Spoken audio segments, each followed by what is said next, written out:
Welcome, everybody, to the Defense of Democracy conversation that we are having with Amanda Jones. Amanda Jones I first met her, gosh, I don't know, maybe it was last year, Amanda, when you were on our podcast. You were talking about the struggle and the successes that you've had fighting book censorship. You have won all sorts of awards, including, Librarian of the Year, I believe, for the nation. I'm sorry, I don't have your bio in front of me, but I know that it's a long list of achievements. You are wildly outspoken against censorship, about protecting libraries. You've been recognized for this. You have definitely put your neck on the line for free thought in this country, and in particular for our kids, which means a lot to those of us with children and those of us without children. It's just an important thing.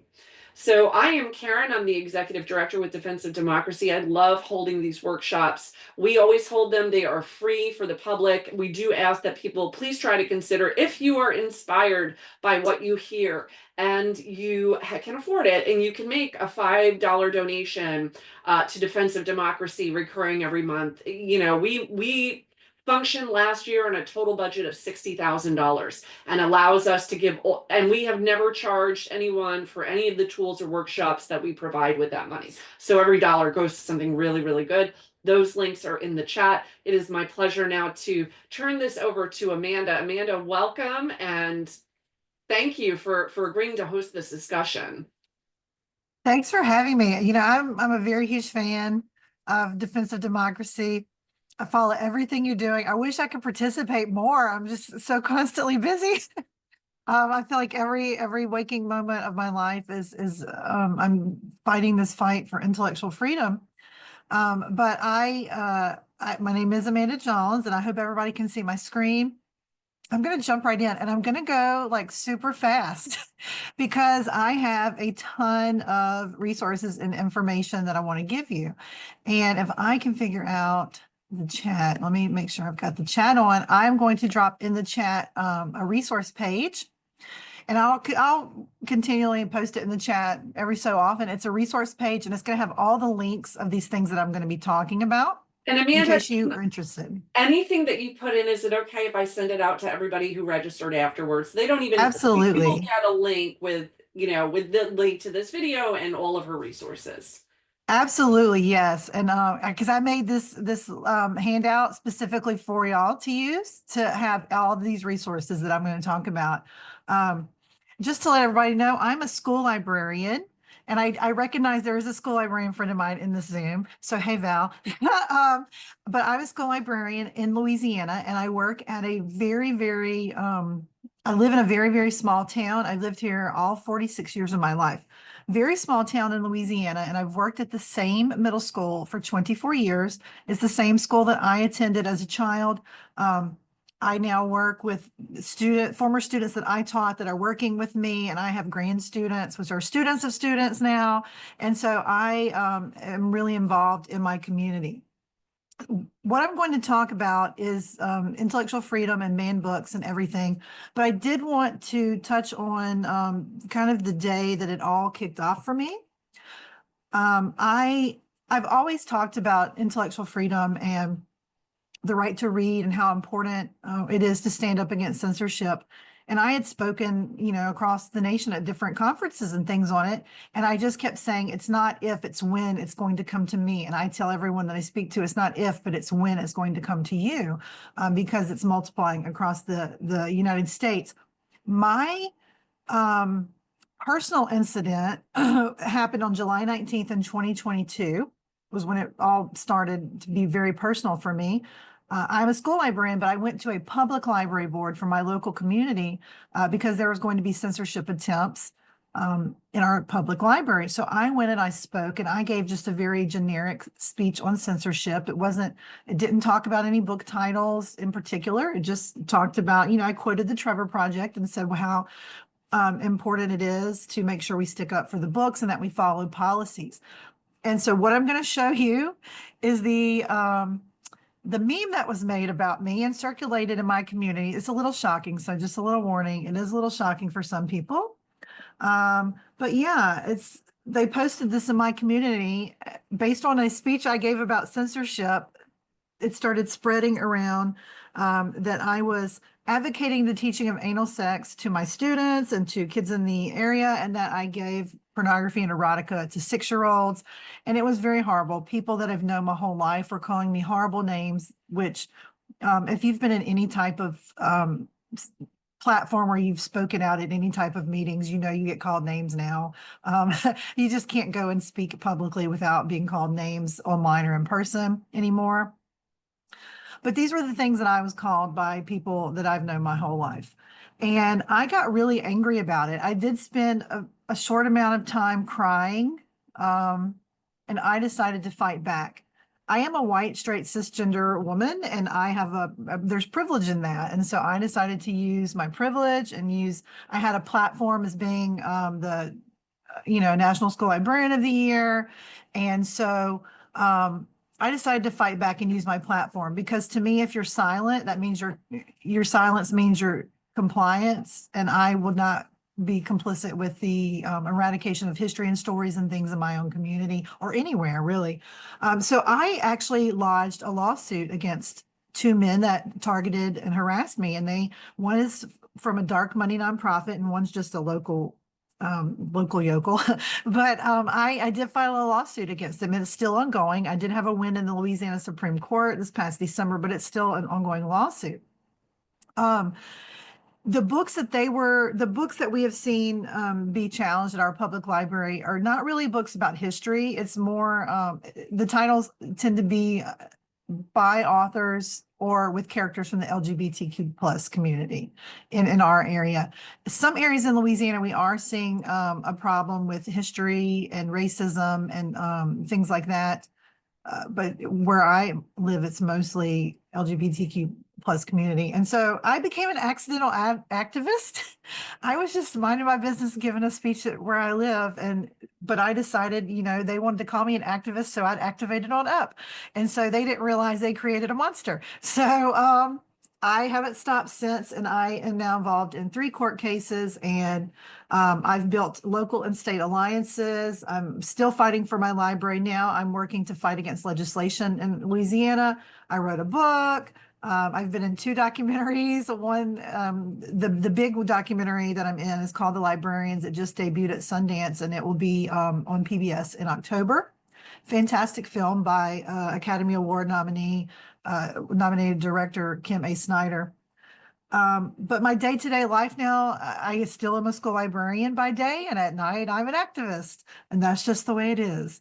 And I did actually just sign the rights, an option to have my book made into a movie.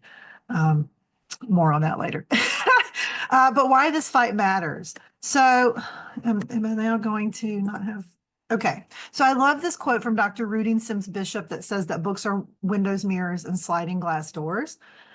Whether it's a public library and it's a patron that is in the community, or whether it's a child at a school library, every kid deserves to see themselves and their families represented on the books and the shelves.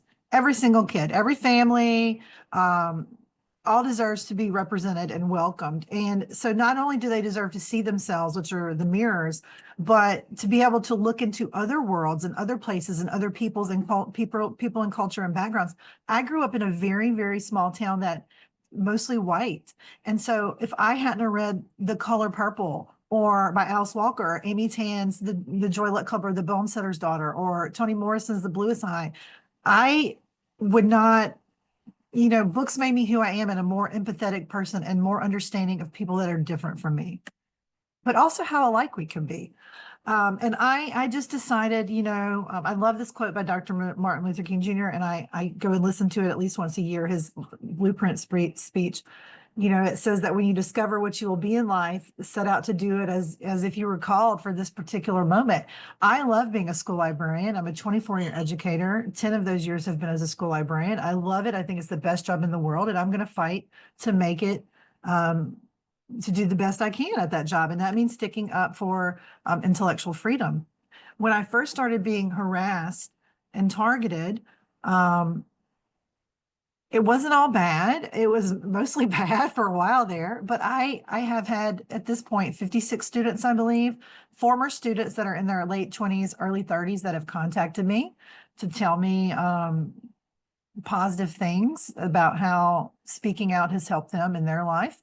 I've had a student said, my mom said, you're one of the good ones. She said, I can trust you. And to me, that's the world. That means the world to me. That's why we do what we do, to give kids that safe space. There was a study done by the 2020 and 2023 by the Human Rights Coalition. And it was talking about how many LGBTQ plus youth feel unsafe in schools. It's a lot. But 9 out of 10 reported that they felt the safest in the school library. And so to me, I'm the only person on my campus that will teach every single person, every kid at the school, and work with every faculty member.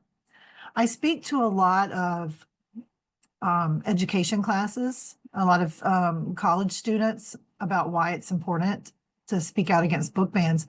And I live in Louisiana in the Bible Belt, and I get sometimes people say, well, what if something goes against my personal beliefs? And they're always talking about LGBTQ plus issues every single time. And what I have to say to people is that when you step into a role as an educator, or you step into the role as a librarian, whether it's a school or a public library, you're there for every kid and every family. And if you cannot be, you need to get out of that profession, because it's not fair to those kids, and it's not fair to the community members that rely on you. So what can you do? We are seeing, it's like, it's popping up everywhere, book banning and censorship, and it's just popping up everywhere. So I always say it's better to be safe than sorry.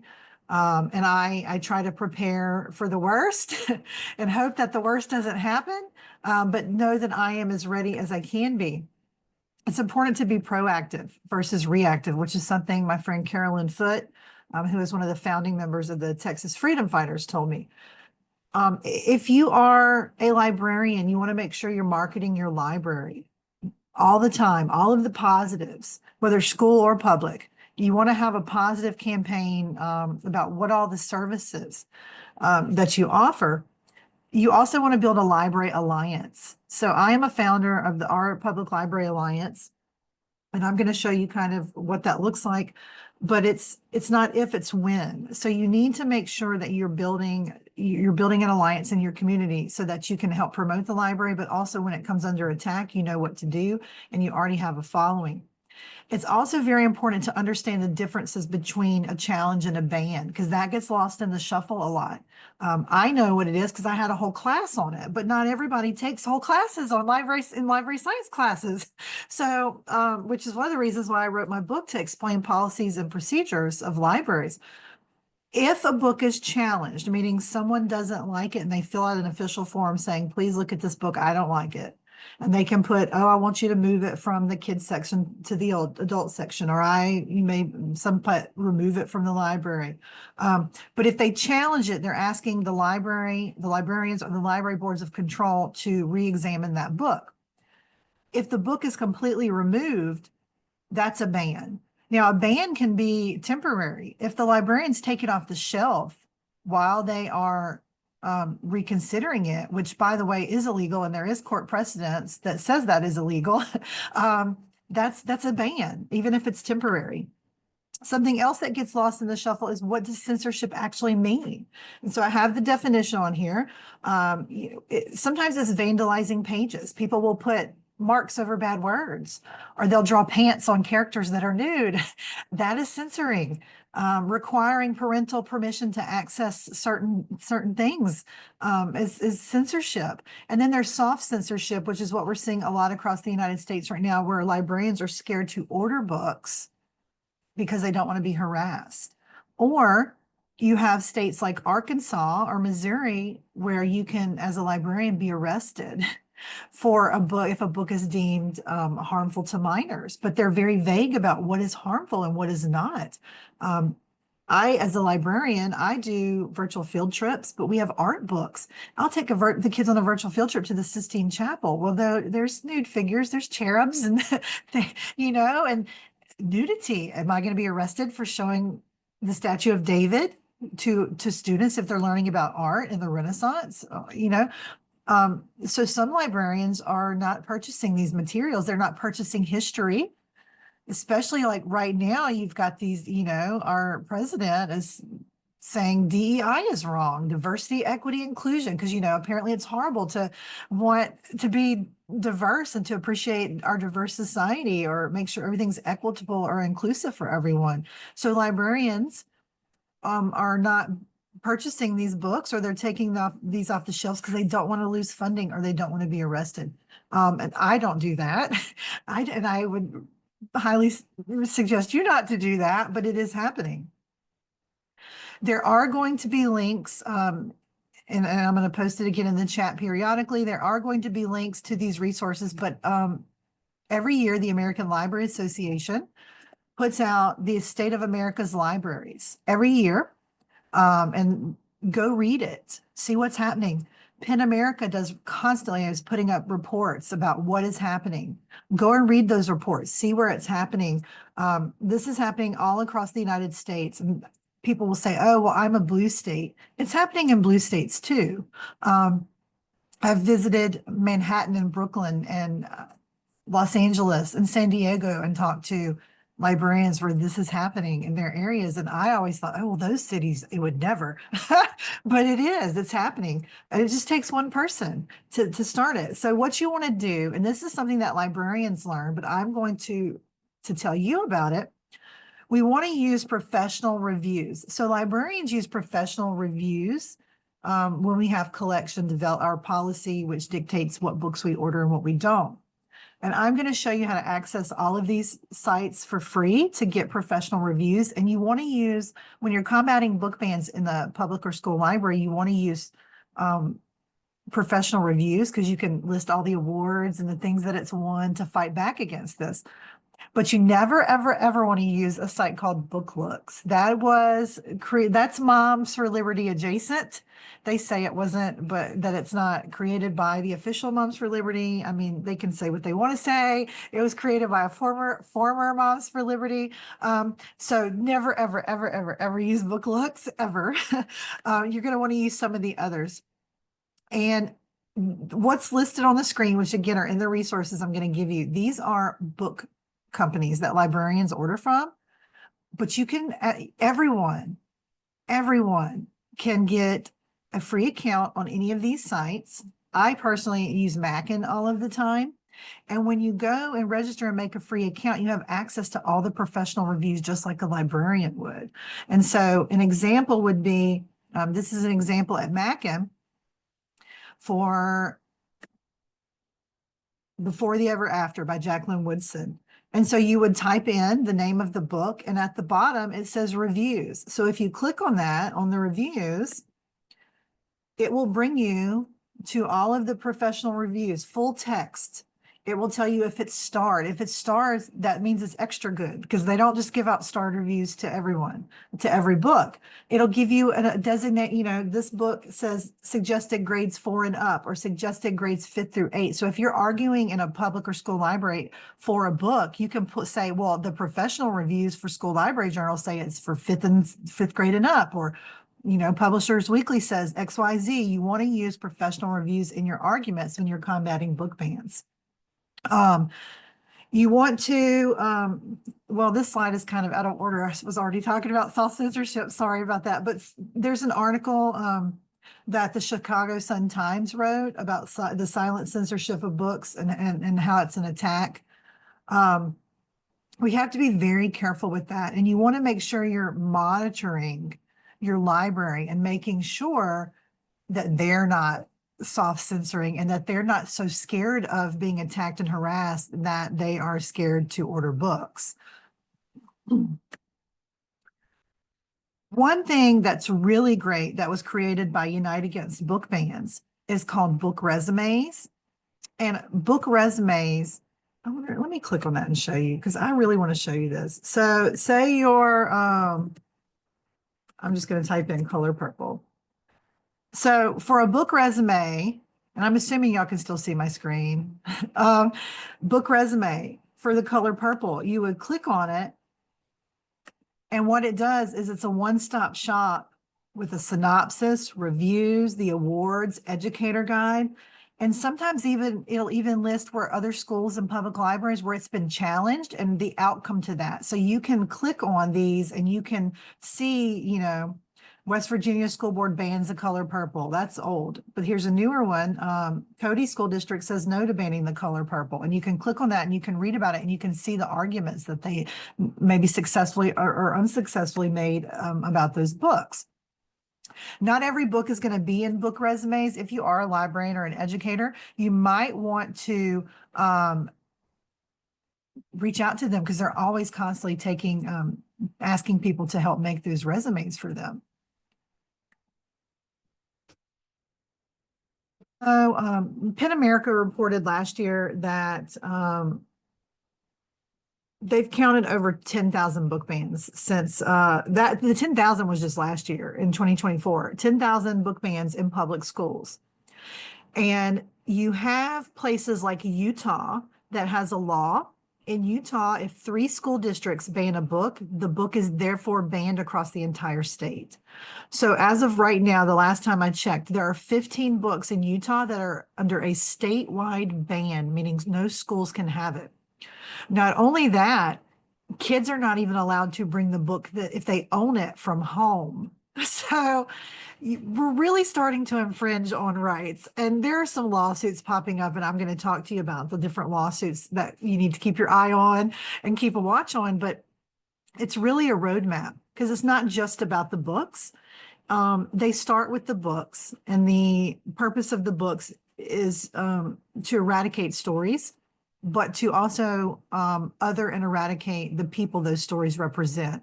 And if you look at the top challenged books, it's almost always authors or characters from the LGBTQ plus community or Black, Indigenous people of color, authors of color. They start with the books. It turns into board takeovers. So you need to make sure you're looking at school board agendas and most school boards and public boards and city councils and things like that stream their meetings and they post their agendas. So make sure you're paying attention to that and watching and seeing. They'll take over boards. We had our school board, not school board, our public library board was taken over. And it took a lot of hard work for our community, our alliance, to get those extremists removed from our public library board. Politicians swoop in and they will use book banning as a talking point to protect the children from these books that aren't even existing in children's sections, or they lie and they say falsehoods about it. You'll see legislation for to arrest librarians. We had a law passed in Louisiana where public library directors no longer have to have a master's in library science so they can install preachers in front of, and other people in charge of our libraries. The way and I see this comment in the chat, the way that we had to get rid of our library board of control members is that we had to showcase to the community that they were slashing the budget and the awful things that they were saying and screenshots on social media and in meetings. And we had to post those. We built an alliance and we were posting these things, and we had a letter campaign where we had the community writing letters and speaking out at meetings until enough of our leaders said enough and dismissed all of them. It was not too long ago. It was very recent. What you can also do, though, is dispel bad faith arguments. There's a lot of bad faith arguments out there. People will say there's no bans in the United States. You can just go to the bookstore. Well, or you can buy it on Amazon. It's not banned. Well, when we're talking about banning in libraries, you're banning materials. You're infringing on First Amendment rights in government institutions, which is not allowed. Amazon is not a government institution, although I guess Jeff Bezos is like pretending he is now. But you can, people say, oh, you can go to the Amazon and the bookstore. Well, if you look at my students, we send dozens of students home with food for the weekends because they don't eat if we don't send them home food. They don't have Amazon money. And people say, oh, well, they can just go to the public library. Well, the public libraries, they're under attack too. And they're banning books in the public library as well. So no, that's a bad faith argument. People say, oh, there's sexually explicit material in elementary schools. There's not. There's not.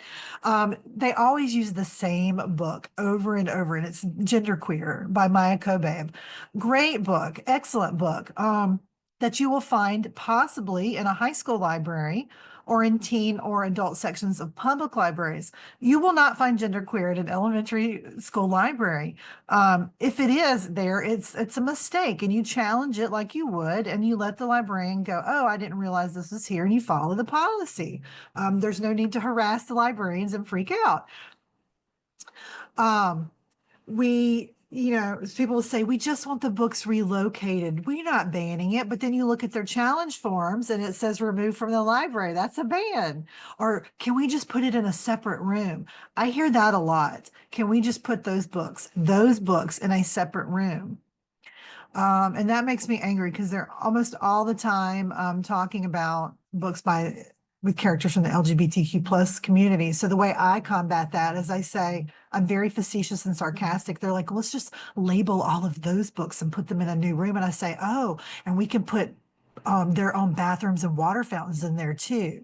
We'll just travel back in time to the 1940s and 50s. And they're like, no, I don't mean it like that. But it is like that. You have members in your community that are part of the LGBTQ plus community, and they have every right to have their stories told just like everybody else.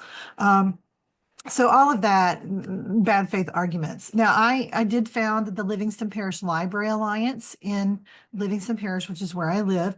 And so in the notes that I keep dropping in there is a link to our alliance. An even better alliance in Louisiana is the Lafayette Citizens Against Censorship. So I put their alliance page as well. And what we do as an alliance, we have social media. So we update the public on when the agendas are posted. We stream the meetings. We give talking points, and we have meetings and say, hey, if you want to go fight this book ban, here's some talking points. We'll say, hey, we're all going to be there at this X amount in this certain time. We encourage people to wear purple because libraries, it's a nonpartisan issue. And so we ask people to wear purple because red and blue, Republican, Democrat, red and blue together makes purple. And we say we should all be one in the community, and we should all love and support and protect our libraries. So you want to form an alliance, and you want to build a website and document the book bans and everything that's happened. Go and look at our website. We've documented a lot, which when it came time to ask our parish council to remove these library board of control members, we presented them with all of the evidence that we had been collecting on our website.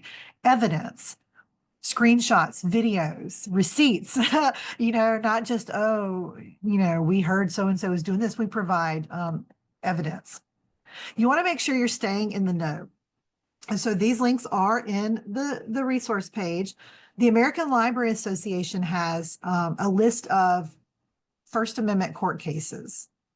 You want to go up and kind of brush up on them. If you see something happening in your public library, for instance, we saw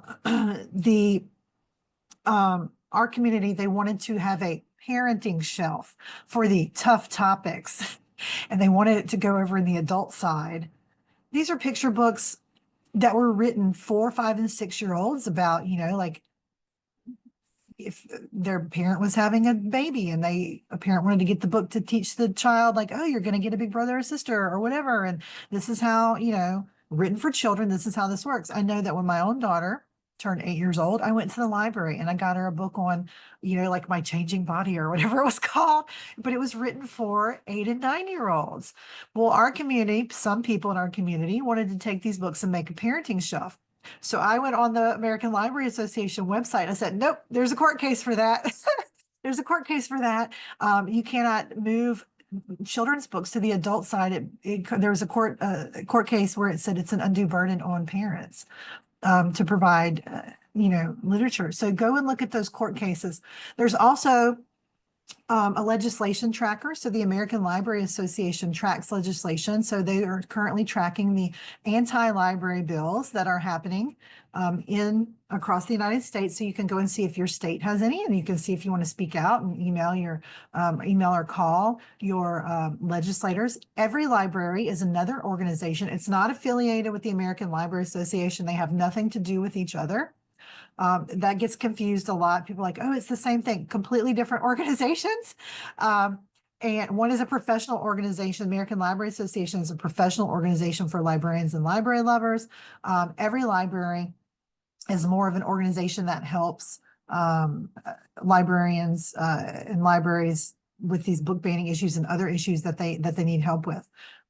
Every library has a legislation tracker, but they also an adverse legislation tracker, but they also have a pro-library legislation tracker. For instance, New Jersey recently passed a Freedom to Read Act, and the governor signed it into law not too long ago, a month or two or three. Well, I have lost track of time and space, but it was recently. You can go and you can look at these websites and you can see what's happening. Send your governor, if you live in New Jersey, say, thank you for signing that. If you live in another state, if you live in Louisiana, email my governor and say, hey, you should do what they did in New Jersey. He's not going to, but we can try. It never hurts to try. There are several very important current library censorship cases, and I did put this in the resource page. Arkansas passed an Act 372. It was a law, and it was a law that criminalized librarians. And some people will say to this argument, well, if the librarians aren't doing anything wrong, what does it matter if there are these laws on the books? Well, they're overly vague and they make librarians scared. And that's where you go into the soft censorship and librarians scared to do their jobs. But recently, it was defeated in court. It was defeated in court in December. Now, I'm sure it was in, I want to say, whatever circuit Arkansas is. It's not Fifth Circuit, but it will probably eventually go to the Supreme Court. And what you're seeing is because the Supreme Court, some people view the Supreme Court as being stacked a certain way. A lot of librarians feel they're trying to redo PICO, Island Trees and PICO case, which is established what a lot of these, what we rely on in school libraries. So go and look up that case. There's a Missouri case right now. The Missouri Association of School Librarians, along with the Missouri Library Association and the ACLU of Missouri, have filed against a Missouri law, which was very similar to the Arkansas law. That has not been litigated. They're still in discovery, I believe. There's an Idaho case that similar to pay attention to. All of these we need to pay attention to because it will affect our states. And so when we have this legislation, for instance, they haven't filed all the bills for Louisiana's legislative session that is coming up. But if they do file some anti-library bills, I can go and see what these other cases, I'll say, oh, well, this case is similar to the one that was already defeated in Arkansas. And I can use that in my arguments when I go and speak at the legislature. There are two very, very important cases happening in Texas right now. One is Leela Green Little versus and 6 other people et al. Versus Llano County, Texas. And it's going to involve government speech, what constitutes government speech in the library. And Suzette Baker, which I just put the Suzette Baker case, but Suzette is a friend of mine. She was fired. She was a public librarian in Llano. And she was fired for refusing to remove books from the shelves in libraries for censorship, and she was fired. So these are some cases you need to follow. But again, legislation trackers, and you can see what's happening in all of the states across the United States. You want to make sure that you are watching agendas. I know that in Louisiana, and I don't know how it is in every state, but in Louisiana, there are laws that say you have to post an agenda 24 hours in advance of a meeting. So I know that I have on my calendar when we're having school board, library board meetings, and I will go and check the agenda.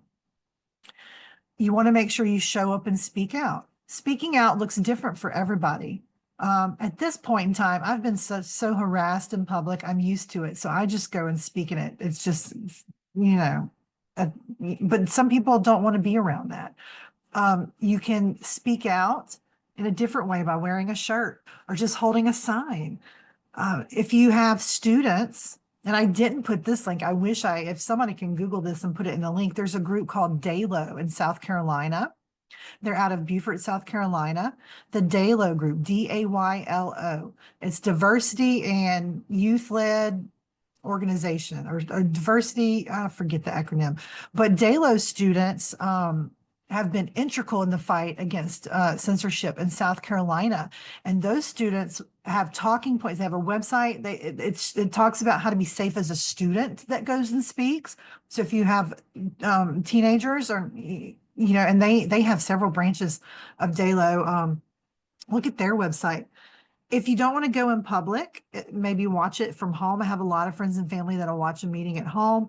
You can write a letter to the editor. One of our community members wrote a letter to the editor today, and I was like, oh, he's just stopped caring what anybody thinks anymore.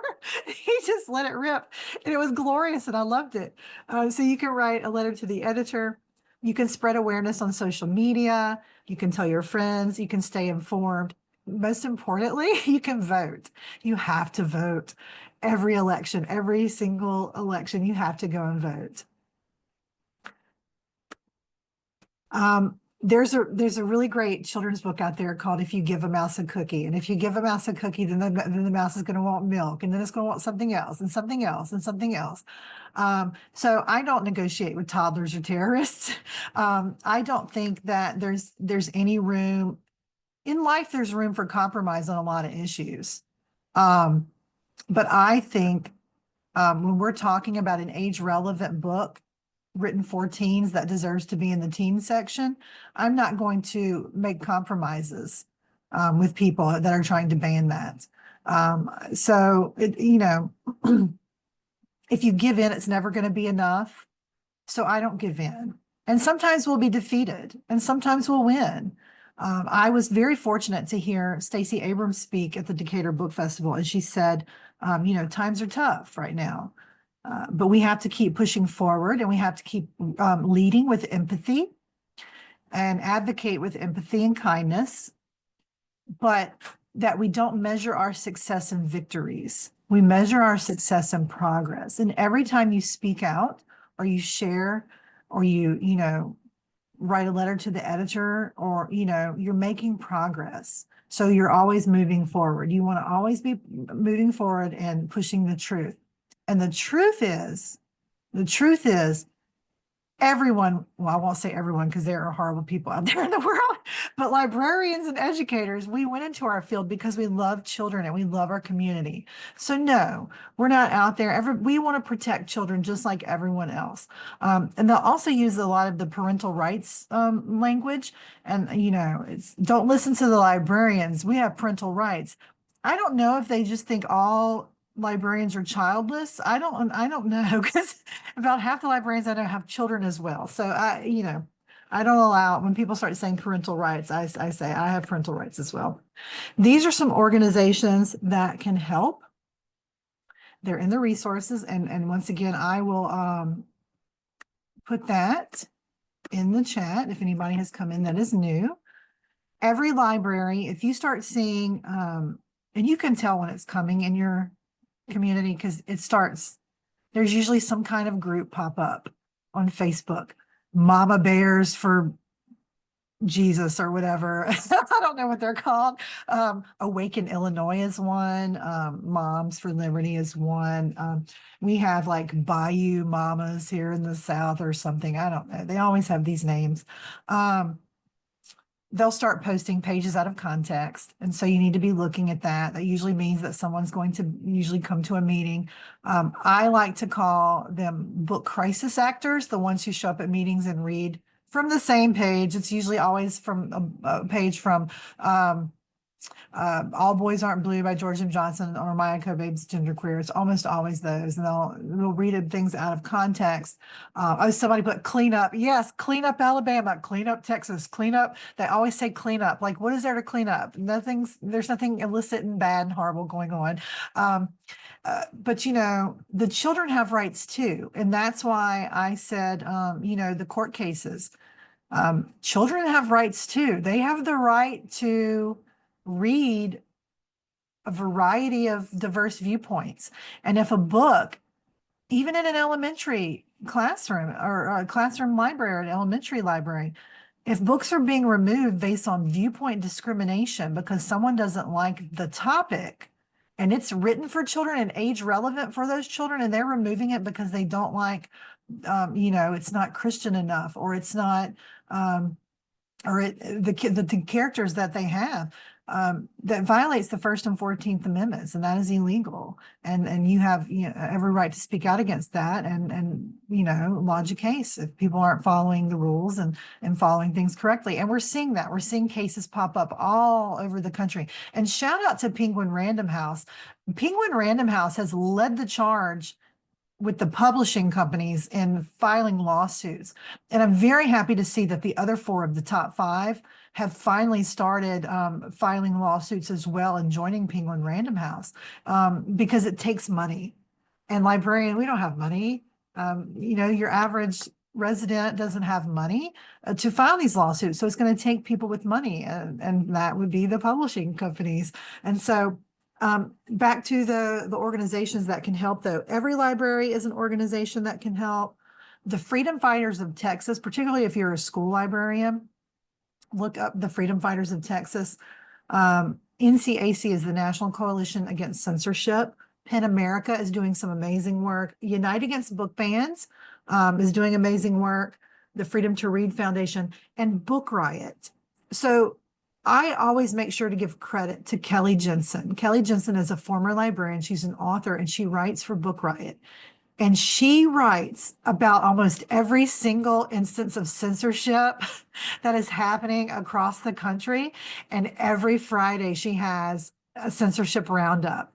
And I see someone put, there's traveling pastors that go around, and they travel together, and those are book right. They read passages out of context, and I'm sorry, but that's just odd to me to go and read passages out of context. When it's a book in a library, if it's a book about a mature topic written for a teen, those teens make those decisions, or those parents make those decisions to allow their children to check out those books. When a child is in a meeting being forced to hear it, they've been removed from that decision-making process. So you're violating their rights. Oh yes, Dr. Magnuson does excellent work. Excellent work. I'm seeing her name in the comments. Like, amazing. I've never met her in person, and I've always wanted to because of her amazing work. But I still show up at most meetings. I say most because in my community, I've become such a lightning rod that I have to sit out from some meetings because they'll just focus on me and they won't focus on the issue at hand.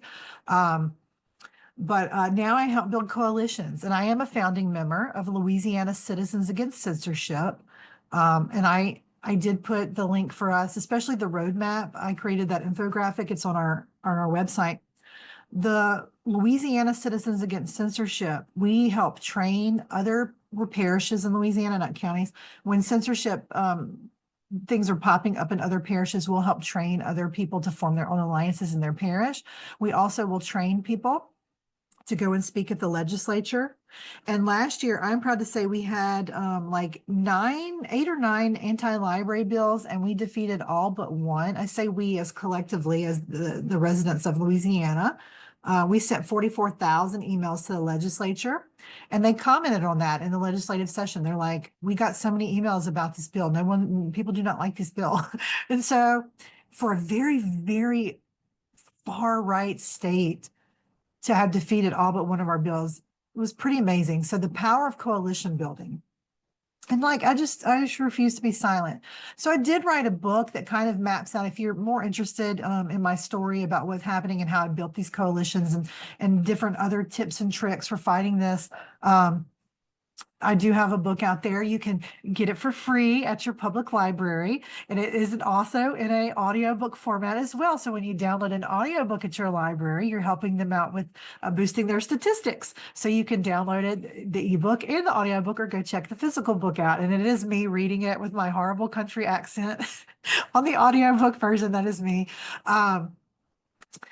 But also this fight can be, I always try to say, people will say, what do you do that makes you happy? So I always try to throw in something that makes me happy. I spend so much time consumed with fighting book bans that I said, I need something that makes me, and that does make me happy to fight, but I needed something else. So I branched out, and I did form a nonprofit with two of my friends, and we're building libraries. We'll be building a library in Kenya this summer. But you find something, you all need to find something. This work can get tough, whether it's book banning, book bans in libraries and things like that, or another something that you're fighting for. Find something that makes you happy.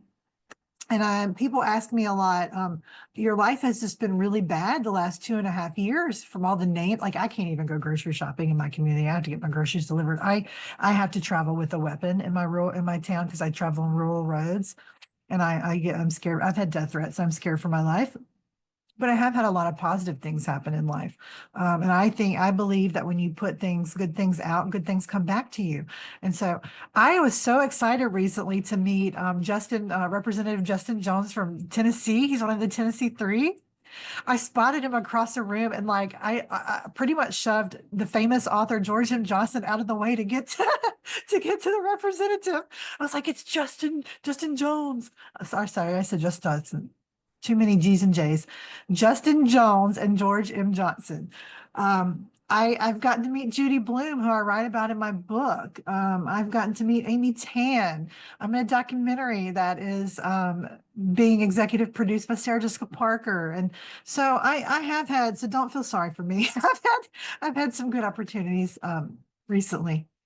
But I'm going to end on this. I have a child, but even if I didn't have a child, I have 700 students. And so to me, this quote by Amanda Gorman says it all. We will not be turned around or interrupted by intimidation because we know our inaction and inertia will be the inheritance of the next generation. Our blunders become their burdens. But one thing is certain, if we merge mercy with might and might with right, then love becomes our legacy and change our children's birthright. And I want to make the world a better place for the next generation. And so that's why I speak out and that's why I fight. But if you are interested in following me on social media, I have a website, librarianjones.com. I'm on Blue Sky. I'm on Instagram.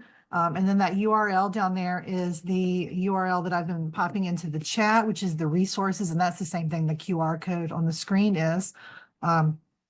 But I am going to leave this up for just a little bit longer, but ask if anybody has any questions about anything. I'm not guaranteed that I know all the answers, but.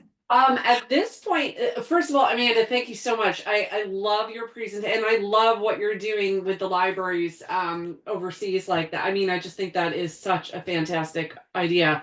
I actually, there's two things I want to do. I know people want to get into questions, but as you were talking about book looks, Joshua, who is a volunteer with Defense of Democracy, I said to him, I wanted him to share, if it's okay with you, real quick, a project that we're working on with Defense of Democracy called the Dog Whistle Dictionary, which is kind of the anti of that. And Josh, I'm going to let you share your screen. Yes, it is. You're going to love this, but let me get where I can. Tell me more.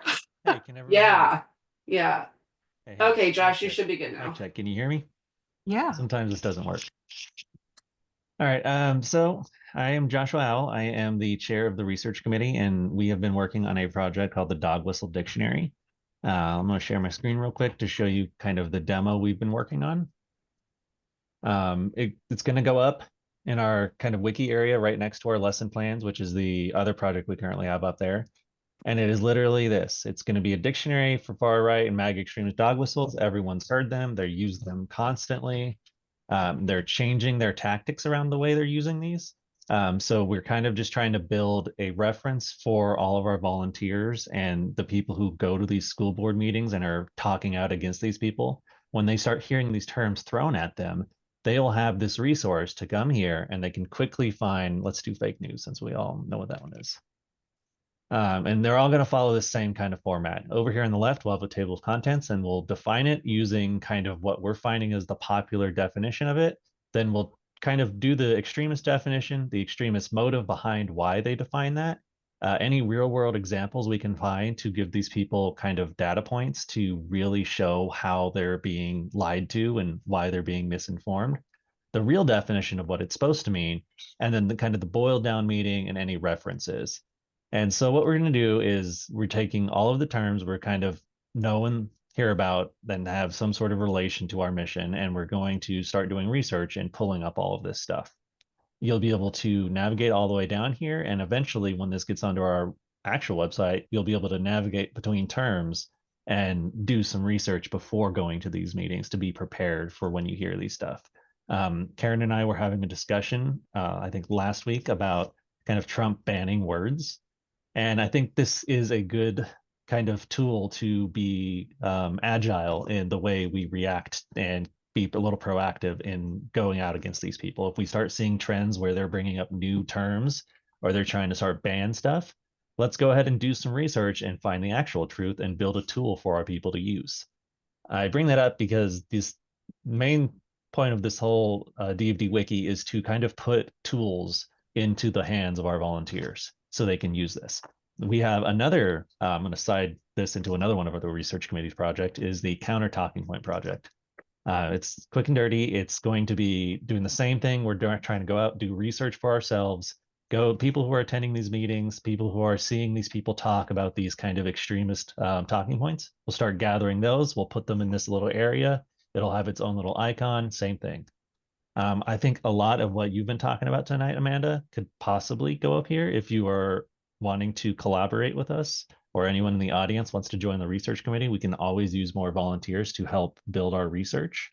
I am kind of collaborating with our tech committee to get these up on the website a little quicker than they have been. So I'm really hopeful that in the next couple of weeks, we'll be able to pump some of these resources out pretty quickly rather than just sitting on them for months at a time. That was it. All right. So Josh, yes, thank you for that. That's amazing. Like, Yeah. that's Yeah. so amazing. He has been working so hard on that, and so I first of all, I mean, a huge thank you to Josh. You know, we're not quite ready for. I mean, this is recorded, so it'll be on our YouTube. We're not quite ready to unveil it, but we're really close, and definitely looking for help getting those things in there. So Josh, what does helping look like? Should people just maybe email me? Is there a meeting that there is? Every Tuesday, the research meeting will usually meet in a breakout room during our Tuesday night calls. And that's when we kind of organize together as a team. We've got a term tracker that have a big list of terms we want to research. And on there, if you want to join up, we'll put your name in there. You can claim a term. There's a template you follow. You do that research independently, you put it in a folder, and then the next Tuesday or whenever we get to our next meeting, we kind of review it together as a team and see if it's ready to be mocked up. Okay. Yeah. So perfect. So it's really, it's pretty simple. So I will do this as well. Everyone who has registered for this call, I will also put, Josh, if you could just like summarize that, put it so that I can send it out in an email. Okay. You know, in the email so that you can do that. So now I have opened it up so that anyone who wants to ask Amanda questions should have the ability to do that. I hope. I think I had made it so that you could unmute yourselves. I'm going to go ahead and do that for those who Karen can't. and Josh, I was going to say, once it's finished and up here on your website, if you'll let me know, I'm actually a chapter counselor for the American Library Association, and I can send it out to all the librarians on our Library Association Connect page. Yeah. Okay, good. That would be wonderful. Thank you. See, this is why we do these things, right? This is grassroots organizing, right? Like we're all over the country. Everybody's got a little piece of something they can contribute. And I don't know, I get just super jazzed about that. Yeah, I'm on like executive boards and committees of like 7 different organizations. I'll send it to all of them. I'll send it to everybody. Other people are posting there. Well, here's my list of resources that I've. Yeah. So that's the thing. So I will say that, like, I think we've all kind of done. Oh, sorry. I think a lot of us have maybe dabbled in this kind of research. I was gonna say, should I post my timeline? No, it's not helpful. It's not action. So, I'm sorry, Paul. I don't know if you were talking to somebody else, but I was saying that that we we are kind of becoming hoping to become a clearinghouse for that. And you can see that there has been a lot of work that has gone into, you know, the organization and this actual tool that will be available through Defense of Democracy nationally. We're going to get ready to launch it. So if you have been doing research, we definitely want to hear from you. And then Amanda, people like you who can help distribute it, that would be amazing. That's the point. Definitely. Yes. And there's so many grassroots organizations that are dealing with book bans, like Texas Freedom to Read and Alabama, Read Freely Alabama, and Utah, Let Utah Reads. And like, there's a group called the Right to Read Working Group that is leaders of all of these organizations that I've been talking about that all come together. And so I can just one-stop shop, give it to, and it'll, Josh, when do you think that that'll be ready?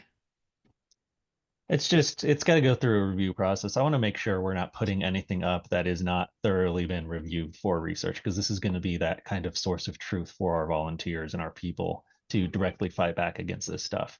I did miss this week's meeting due to some medical issues, but this next week we're going to review it as a research committee, as a whole committee, and review the research we've done now. And then from there, it's just literally review for truthfulness, and then you give us the thumbs up or thumbs down, and then we can get that live on our website when just few clicks of the button.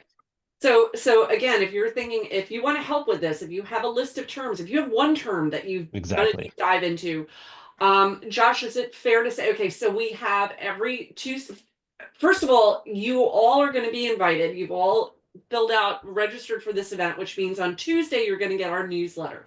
Please open that. I send it out around 11 a.m. Eastern on Tuesdays, and it has a link to join our Tuesday night nationwide Zoom call, and which happens at 8 o'clock Eastern, 7 Central, 5 Pacific.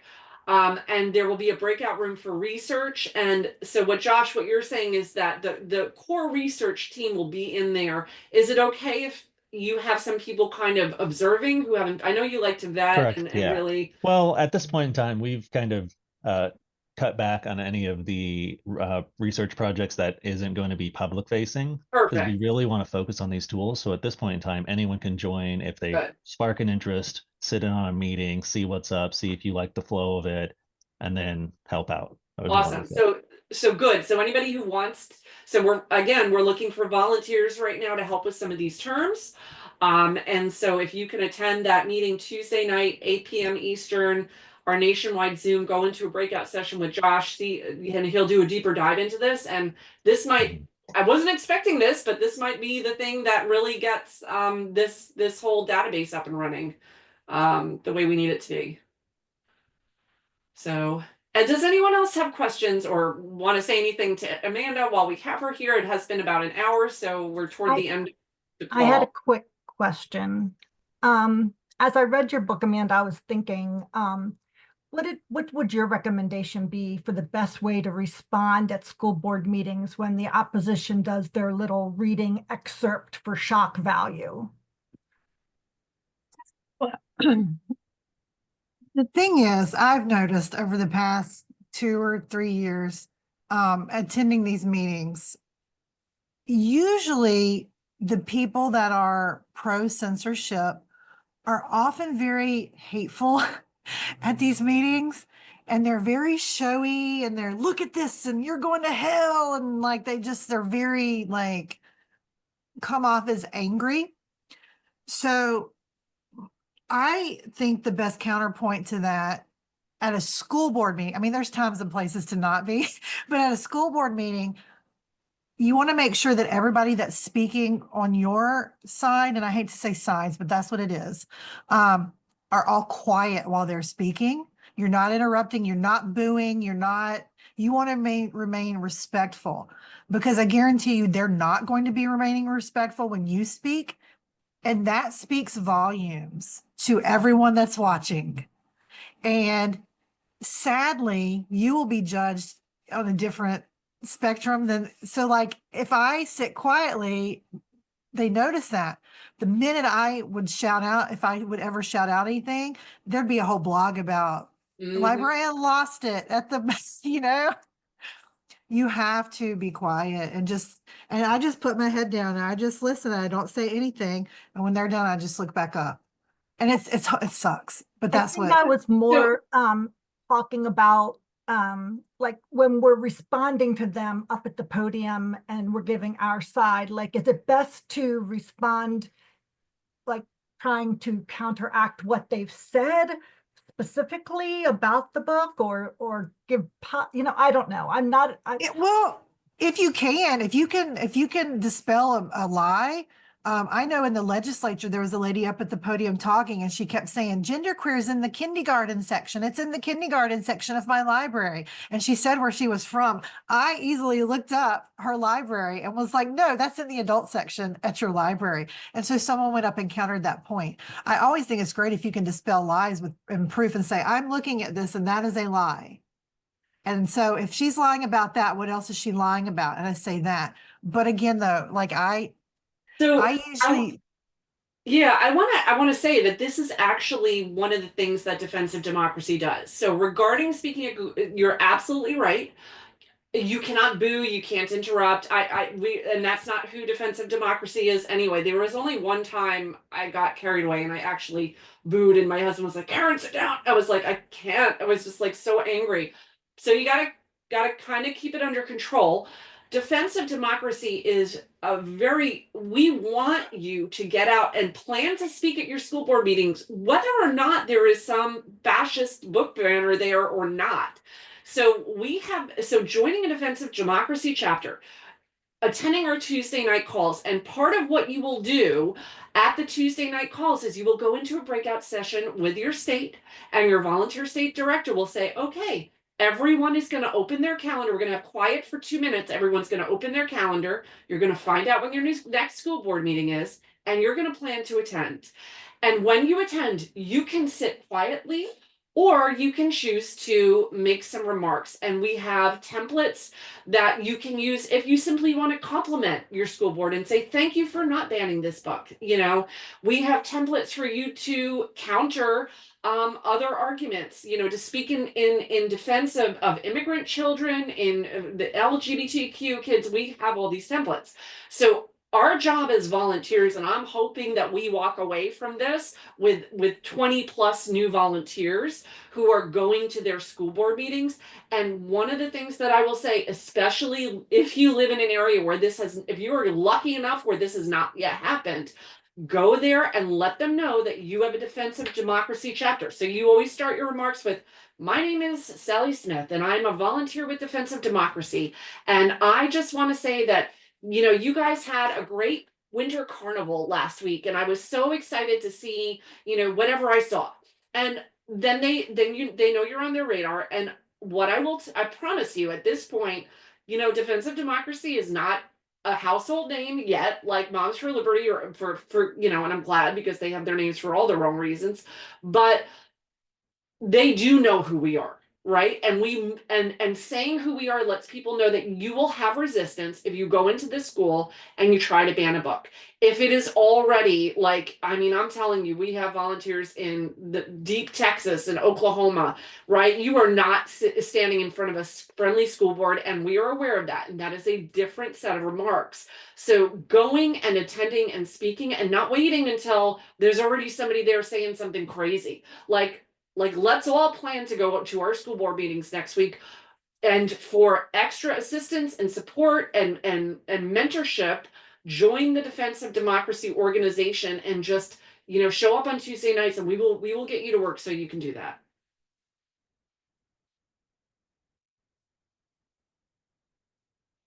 And yeah, and so I guess I'm going to go ahead and conclude it. I would ask everyone, please check on your emails to look for the recording of this and the tools that Amanda is going to provide with us. I do hope that you are inspired to make a donation to Defense of Democracy. We want to provide our tools for free. I don't ever want to ask anybody for money to start up a chapter or to take a workshop. I mean, this is, if you can afford it, please consider it. A small donation goes a long way with this organization. And Amanda, you know, everything that you're doing, I am so proud that you are in our cache of volunteers as well, that you're part of our coalition partnership. And God, I'm so grateful for everything you're doing for your kids. It's a real honor to have you here. The pleasure and honor was all mine because I'm big fans and of y'all's, and I tell everybody about you. I wish I could volunteer more. I'm already on like so many other committees, but y'all are doing great things, and so I thank you. So thank you very much. All right, everybody, you have a great night. Bye, everybody.